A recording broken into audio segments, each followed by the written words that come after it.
If you're feeling lost and confused and overwhelmed with too many passions to pursue, in the next few minutes, I'm going to give you just 4 leads to follow up on with which passion you should be pursuing.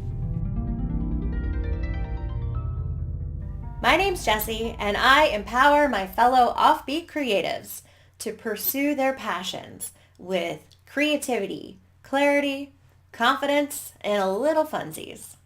Today we are working on my Collecting Dots workbook, which you can download here. Alright, you downloaded your workbook and you got your first page right here, and you see a bunch of little circles that I'm calling dots. Throughout your life, you have been collecting dots, and you didn't even know it. And a lot of people know your big dots, like what's on your resume or what your diploma or your degree are in, and that's all fine and well. But the core of who you are is not in those big dots. The core of who you are is in those weird, quirky one-offs, and that's what we're going to focus on today. So drop your CV, drop your diploma, drop your degree, drop your formal experiences. Today, it's about those weird little things that Miss Conrad from 3rd grade recognized that you're the best listener in the class and gave you an award that says so.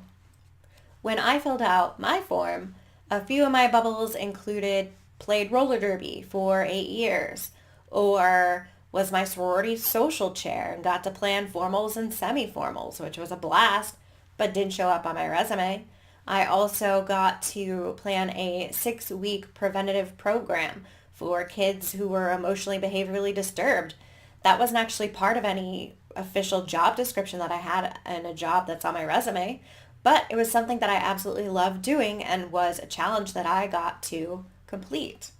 If there's something like you had a summer volunteering at the local pet shelter, or if you got an award for being the best dressed, or if you got recognized by your city or your town for some sort of impeccable action that you did, or if you worked with some sort of political action, something that you've done that doesn't necessarily come up in conversation every day. Maybe you hiked a mountain. Maybe you did some sort of athletic feat, intellectual feat, other feats. I'm not entirely sure what they would be, but you get the point. Think outside the box of what people normally ask, and think of the fun stuff. Think of the stuff that lit a fire in your belly. Think of the stuff that you're proud to tell your kids about, or that would make a really good story. And that's what I want you to write down in those purple bubbles. Take 20 minutes. And I don't want you to stop before those 20 minutes are done. If you go over 20 minutes, that's absolutely fantastic. But if you're sitting there after 5 minutes and you can't think of anything else, don't you dare touch your phone. Don't you dare do anything else. Focus and think, and you will come up with more things. Now that you've spent 20 minutes or more completing the first page of the workbook, we're going on to page 2.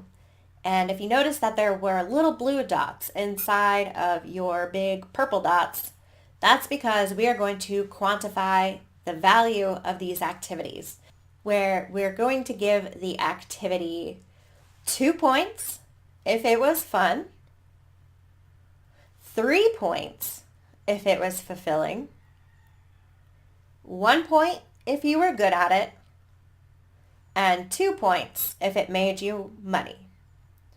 So if you were good at it and it made you money, you'd have 3 points on that one item. If it did everything, all 4, you'd have 8 points. Does that make sense? If not, comment below. And this is based on the concept of Ikigai, which I made a video on last week. I'll link to it up here. But the whole thing is that we want to see if something is fun, fulfilling, if we're good at it, if it can bring us money. But those 4 factors have varying importance in our lives. So that's what this point system is about. So take about 10 minutes to go ahead and number them based on how fun, how fulfilling, how much money they brought, and how good you are at them, and just give them those points. If you were not that good at them, then don't give it that point value. If you were really good at them, give them that point value.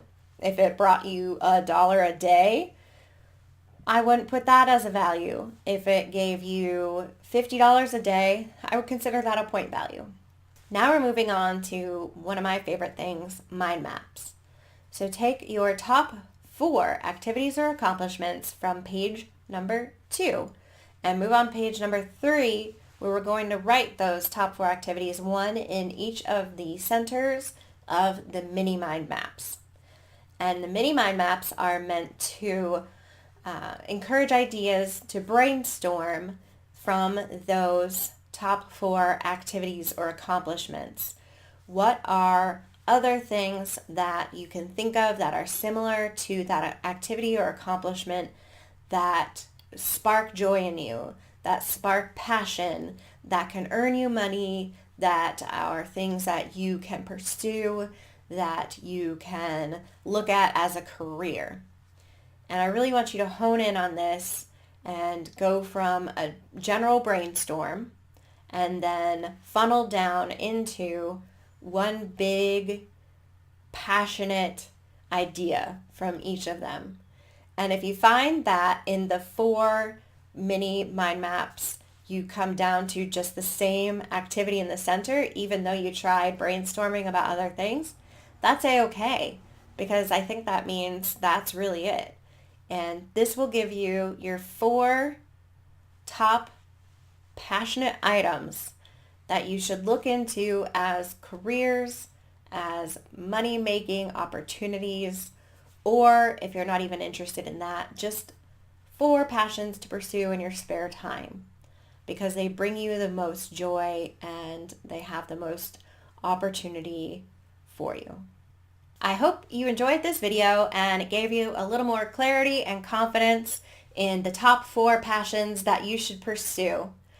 If you like the video, give it a like, give it a comment, and definitely subscribe to my channel so you can get more empowering content like this direct to your YouTube notifications. I'm Jessie Brightly, offbeat artistic entrepreneur. Cheers to creating.